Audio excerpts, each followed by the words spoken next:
Get ready for dictation, please. 5 seconds. Start. Sir, I have very great pleasure in bringing forward this bill before the House. The creation of an All India Institute of this nature was first mooted by what is known as the Bhore Committee in their report. That committee toured all over India, went into the question of the health services in India, the means that provided those health services, ways of combating the lack of those services, and also how best we could maintain high standards of medical education and thereby promote the scientific knowledge of modern medicine in our own land with all the experience and all the clinical material available to us in our own country, in the background of our own country, including the villages, rather than send a few of our students abroad to go in for further postgraduate study. Now, this institute is going to lay primary emphasis on postgraduate studies.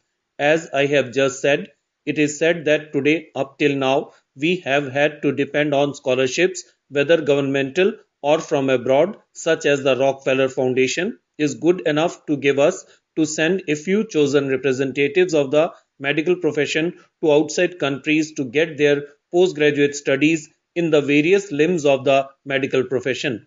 I have always felt that it would be even much better for us if we could give the same knowledge as these young men and women acquire by going abroad in our own country. Further, if we have an institute of this nature, we shall thereby be able to control the standard of education.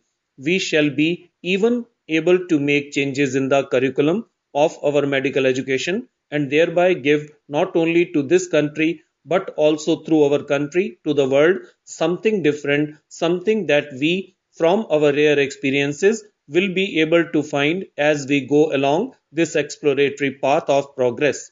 As I have often said, it has been one of my cherished dreams that an institute of this nature should come into being and that through it we may be able to serve our own people better, especially the people who live in our villages.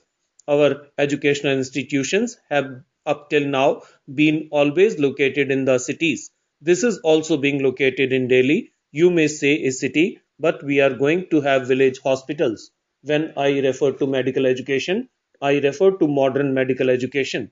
At the very outset, I would like to say that perhaps there might be a little confusion in the minds of some members of this House, as there certainly was in the minds of the members of the Lok Sabha, that because this institute is called the All India Institute of Medical Sciences, it should also include sciences other than modern medicine.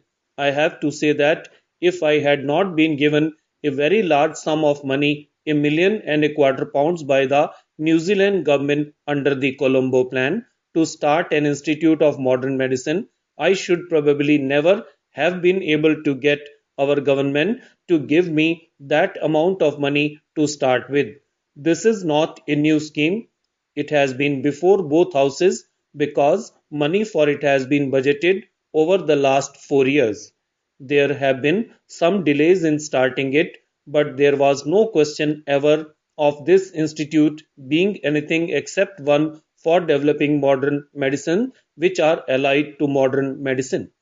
Now, modern medicine includes ever so many sciences which, with the dynamic progress which this science makes, are increasing in number every day. I go further and say that what modern medicine constitutes today is the sum total of all the knowledge gleaned through all the long years lived on this earth as far as we can know, and just as I have no doubt that in the old days the Arab world called their science Unani, that is to say, they took it from Greece, and probably ancient Greece and ancient India had contacts too. I have no doubt either that modern medicine in the initial stages took a great deal from Ayurveda or that science of life as propounded by our ancients. But there is no doubt also that Ayurveda remained static. We should do all in our power now to revive Ayurveda and through Ayurveda give what it has to give to enrich the broad stream of modern medicine, which we have accepted as the basic means of giving relief to our people in this country. We cannot, in this one vital science, go backward or remain static or say that we will not progress with the rest of the world. Even when we were discussing the Red Cross bill, one member said that it was too modern, it was too Western. But surely in the world in which we live, we must take everything that is good from every part of the world. We cannot live to ourselves.